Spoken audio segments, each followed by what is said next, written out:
जब पारा रसातल में गिरता है और बर्फीला तूफान क्षैतिज रूप से कोड़े मारता है, तब दहन के ऊष्मागतिकी को समझना महज कोई मामूली बात नहीं रह जाती। ये सांस लेने और दम तोड़ने के बीच की सीधी कठोर रेखा है।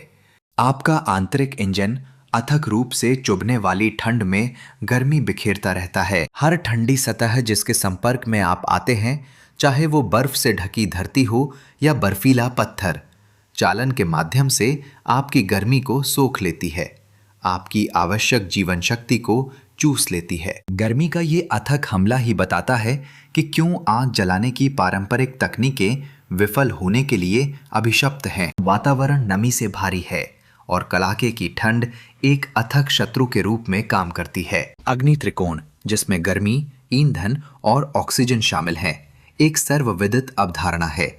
बर्फीले तूफान के बीच आसपास का वातावरण महत्वपूर्ण गर्मी तत्व के खिलाफ सीधा हमला करता है। बर्फ की परत एक विशाल गर्मी अवशोषक के रूप में काम करती है, एक तापीय निर्वात जो आपकी नवजात चिंगारी या छोटी लौ से ऊर्जा को निगल जाता है, इससे बहुत पहले कि वो पकड़ बना सके और एक आत्मस्थायी आग में विकसित हो सके। आपका प्राथमिक संघर्ष आपकी आग के मूल को उस बर्फीले क्षेत्र से बचाना है जो उसे बुझाने की कोशिश कर रहा है। तो उस नवजात गर्मी को सुरक्षित रखने के लिए आपकी रणनीति क्या है? आपका दृष्टिकोण केवल एक लौ जलाने से नहीं, बल्कि सावधानी पूर्वक तैयारी के साथ शुरू होता है।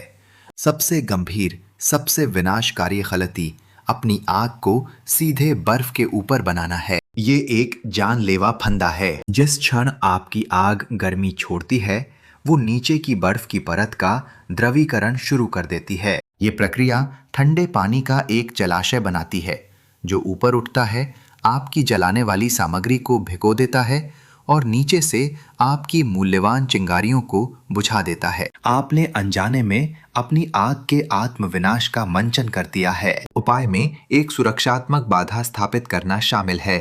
ऊंची आग, ऐसी संरचना जो आपकी जलने वाली सामग्री को बर्फ से शारीरिक रूप से अलग करती है। इसके लिए तुम्हारी सबसे बड़ी संपत्ति ताजी हरी लकड़ी है।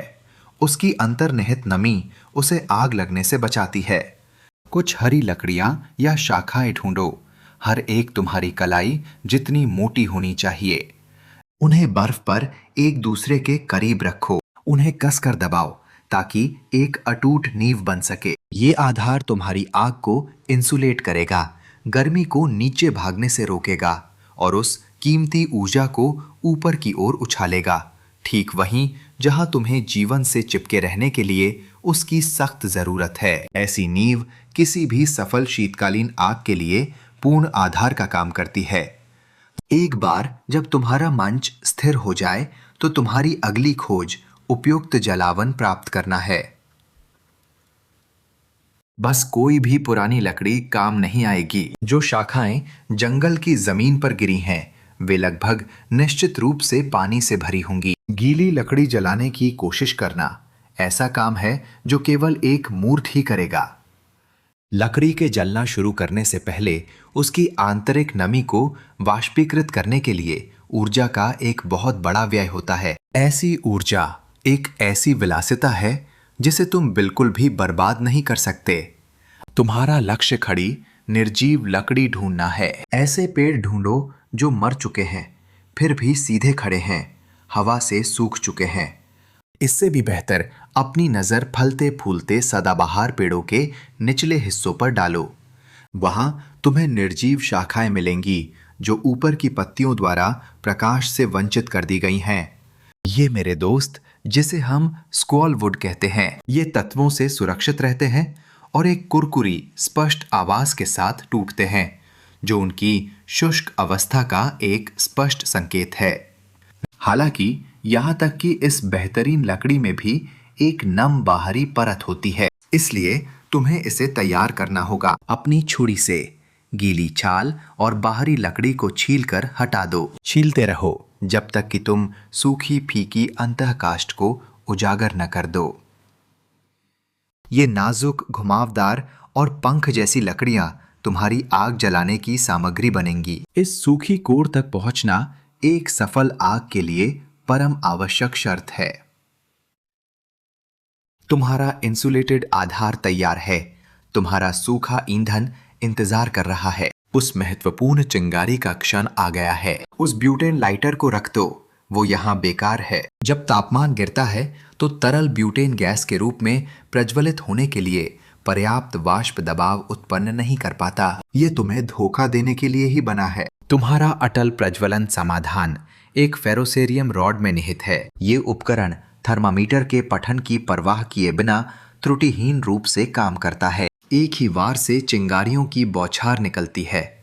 हर एक 3000 डिग्री फ़ारेनहाइट की झुलसा देने वाली गर्मी पर जलती है। ये केंद्रित फफोलेदार गर्मी ही ठंड को जीतने और तुम्हारी आग जलाने वाली सामग्री को प्रज्वलित करने के लिए बिल्कुल आवश्यक है। अंततः तुम्हारे ईंधन का विन्यास सर्वोपरि है। पारंपरिक टीपी व्यवस्था से दूर रहो। ऐसी व्यवस्था ढहने के लिए कुख्यात रूप से संवेदनशील होती है। इसके बजाय एक उल्टी आग निर्माण का विकल्प चुनो। सबसे पहले अपने सबसे बड़े ईंधन के लट्ठों को सीधे मंच पर रखो, एक अटूट नींव स्थापित करते हुए। इसके ऊपर कम हुए लट्ठों की एक परत व्यवस्थित करो जो प्रारंभिक परत के लंबवत हो। ढेर लगाते रहो, प्रत्येक अगली परत का आकार धीरे धीरे कम करते हुए, जब तक कि तुम्हारी आग जलाने वाली सामग्री और उसका बंडल शिखर पर ना पहुंच जाए। तुम्हारी पहली चिंगारी ही उस महाज्वाला को उसके शिखर से प्रज्वलित कर देती है। जैसे जैसे आग सब कुछ भस्म करती है, वो धीरे धीरे निचली परतों को प्रज्वलित करती है और भारी लकड़ियों पर दहकते हुए टुकड़ों की एक अनवरत बौछार करती रहती है। परिणाम स्वरूप एक अटल चिरस्थायी महाज्वाला उत्पन्न होती है जो बर्फीले विस्तार में बिखरने से पूरी तरह अप्रभावित रहती है। बर्फीले ज्वलन की इस भयावह कीमियागरी की गहरी समझ से लैस होकर अब तुम्हारे पास वो क्रूर शक्ति है जिससे तुम एक हिम नदी बंजर भूमि को जीवनदायिनी ऊष्मा के एक महत्वपूर्ण स्रोत में रूपांतरित कर सकते हो।